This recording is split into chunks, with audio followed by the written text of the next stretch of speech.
ជំរាបសួរបងប្អូននៅកំពុងតែទស្សនាតាមរយៈ TikTok ទាំងអស់គ្នាថ្ងៃនេះគឺបងប្អូនបានឃើញនៅមុខខ្ញុំនេះគឺចានបុកល្ហុងហើយបុកល្ហុងនេះគឺផ្លែបងប្អូនអត់ដែរនិយាយទៅខ្ញុំសម្រាប់ខ្ញុំអត់ចូលចិត្តត្រីសាម៉ុនទេអត់ចេះទៀតអញ្ចឹងថ្ងៃនេះខ្ញុំធ្វើឲ្យប្លែកបន្តិចគឺមានបុកល្ហុងមួយចាន Express មួយកំប៉ុងតែប៉ុន្តែនេះវាសម្រាប់ជំនួយទៅពេលហឹលព្រោះម្ទេសបុកល្ហុងនេះគឺ30គ្រាប់បងប្អូនណាទស្សនាសិនណានេះ30គ្រាប់បងប្អូនណាតិចថា10គ្រាប់5គ្រាប់អីណាអត់ទេណាអត់បន្លំភ្នែកបងប្អូនទេហើយនេះស្ដៅបងប្អូនអត់ឲ្យលឺស្ដៅយើងញ៉ាំតែបុកល្ហុងយើងញ៉ាំជាមួយតែគ្រឿងញ៉ាំមួយញោមអីចឹងញោមស្ដៅអញ្ចឹងតែថ្ងៃនេះធ្វើឲ្យប្លែកគឺបុកល្ហុង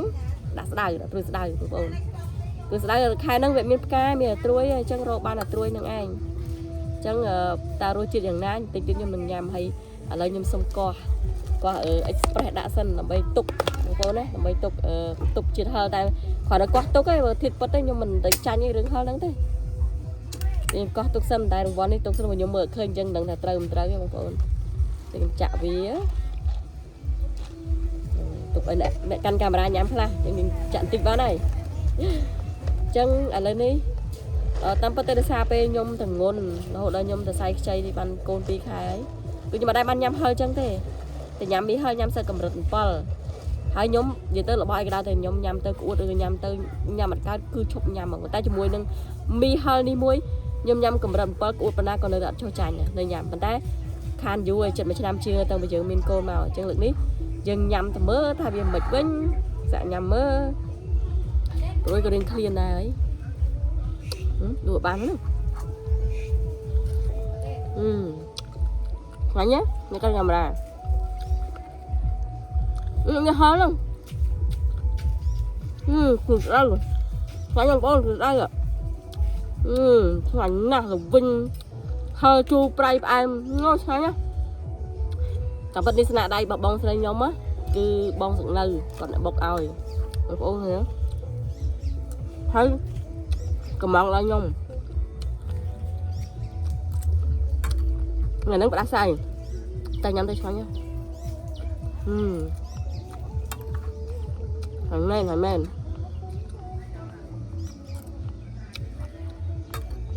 ពេលឆ្ងាញ់ចាមែន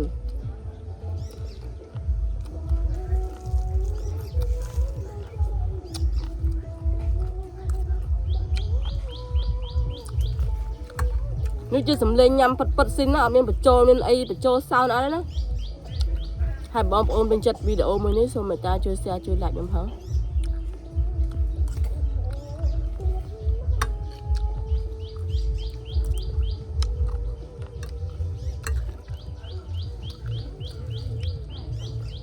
ញ៉ាំអត់ទៀត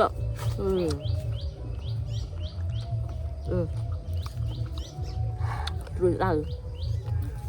ខ្លាំងណាស់ហូបដល់មកវិញខ្លាំងណាស់បងធ្វើតាមខ្ញុំ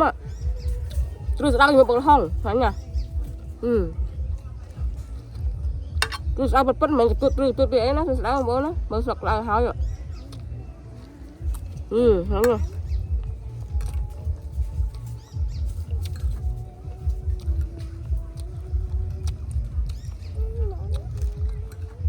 អរគុណជំរាបលា